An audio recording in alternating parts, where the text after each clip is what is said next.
ഓം ശ്രീനാരായണ പരമഗുരവേ നമഃ. ഗുരുമാർഗത്തിലേക്ക് ഏവർക്കും സ്വാഗതം.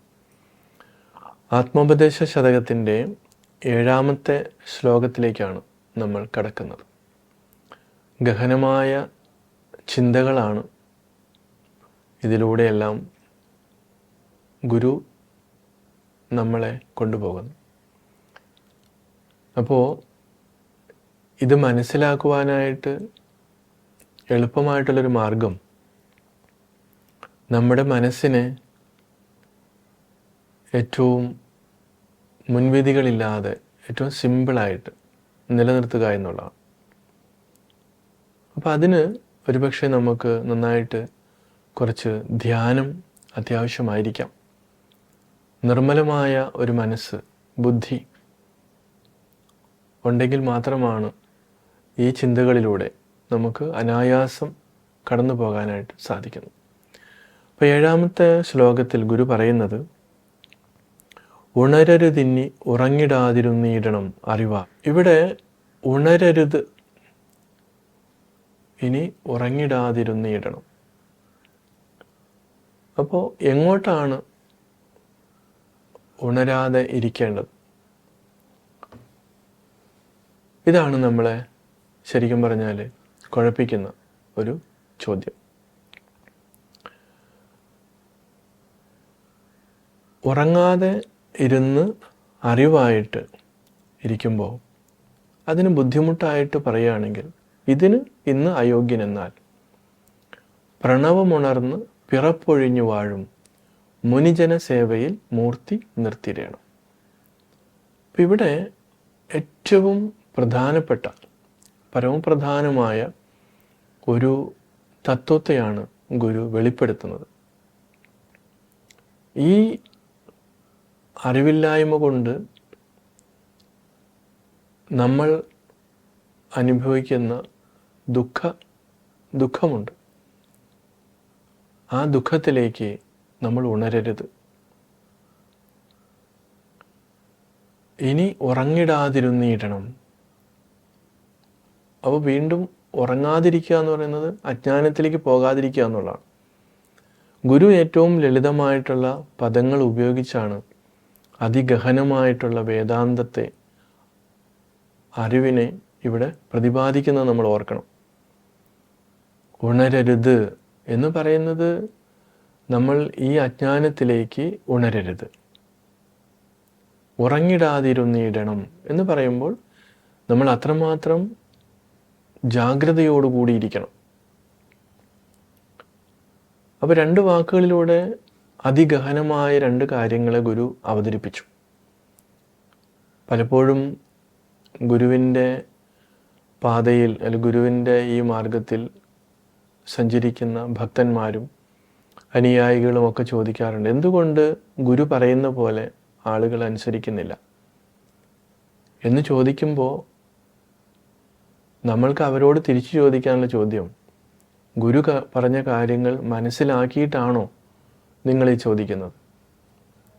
അപ്പം ഇവിടെ ഗുരു പറയുന്നു, അന്ധമായിട്ടുള്ള ആചാര അനുഷ്ഠാനങ്ങളെ വലിച്ച് എറിയുവാൻ പറയുമ്പോൾ എന്തുകൊണ്ട് സാധിക്കുന്നില്ല?